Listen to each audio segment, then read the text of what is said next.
I've been involved with the program since its beginning in 1999, assisting with those focus groups and meeting with the veterans. I remember one little room, a table, there were maybe 3 or 4 veteranos. We barely had coffee available for them. It was very much the phrase they use in early aviation was flying by the seat of your pants. And it was basically trying to figure out, how are we going to do this? This is Maggie Rivas Rodriguez. I'm interviewing Judge Albert Armendariz for the U.S. Latino and Latina World War II Oral History Project. Hispanics, we were kind of afraid to go just into any store. We wouldn't just open the door and go in like we would at the mall because we were afraid, they could throw us out. Why?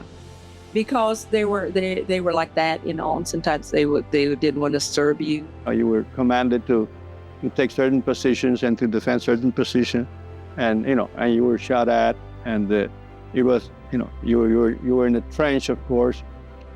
By Maggie doing this project, we all learned about our history.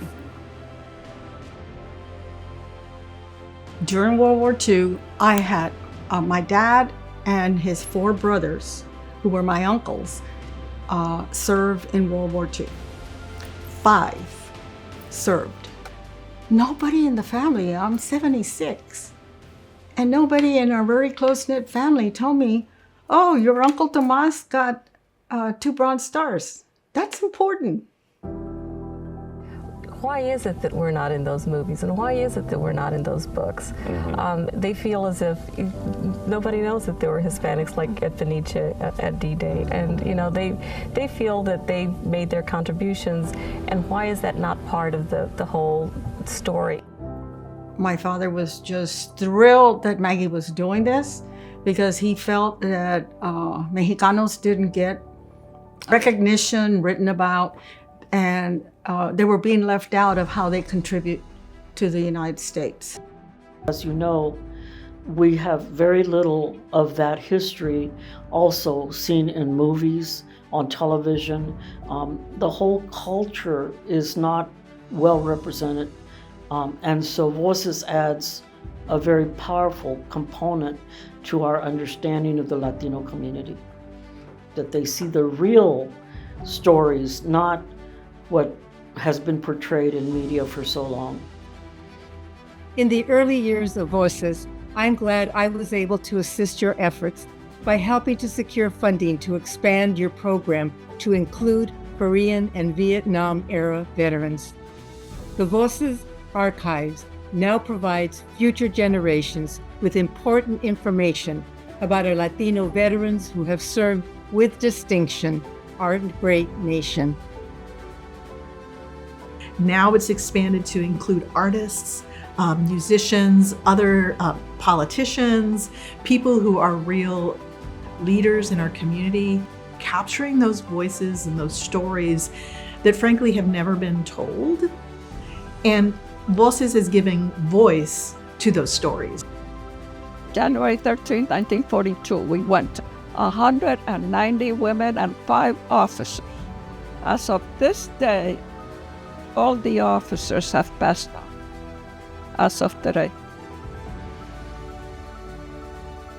What were the things that were impacting the community? What were the restrictions? What was the discrimination, legal and otherwise, that suppressed progress of the community? And what Maggie has done with this project is to build the archive and build the knowledge in the community, so that people are aware, and that it's, as you're moving forward, you need that information for historical reasons, for cultural reasons, and especially for political reasons.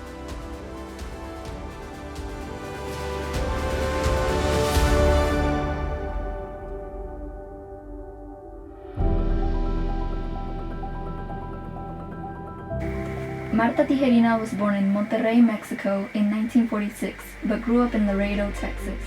After high school there, Tijerina moved to San Antonio. One of the unique things that we do at Voces isn't just about capturing stories, but it's also about training a whole generation of new oral history scholars and researchers.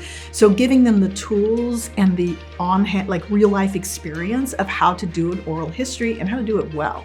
And that's something that I think the center can be extremely proud of, that we are creating the next generation of oral history scholars.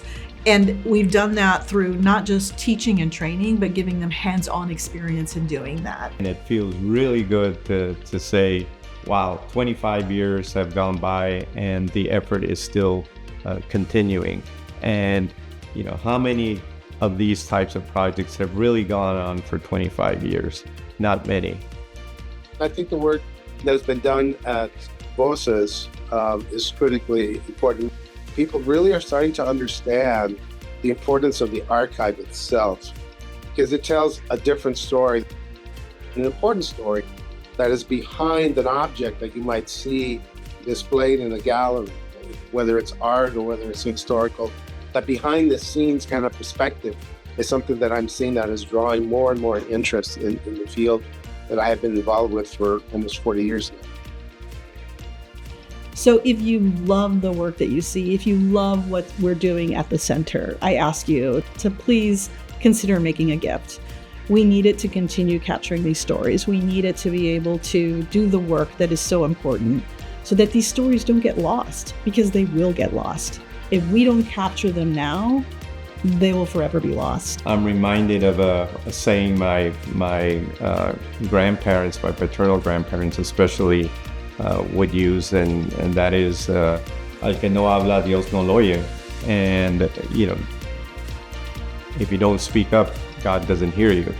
You broaden that out to, if we don't tell our own story, if we don't share our own stories, nobody's going to hear them, including our own, community.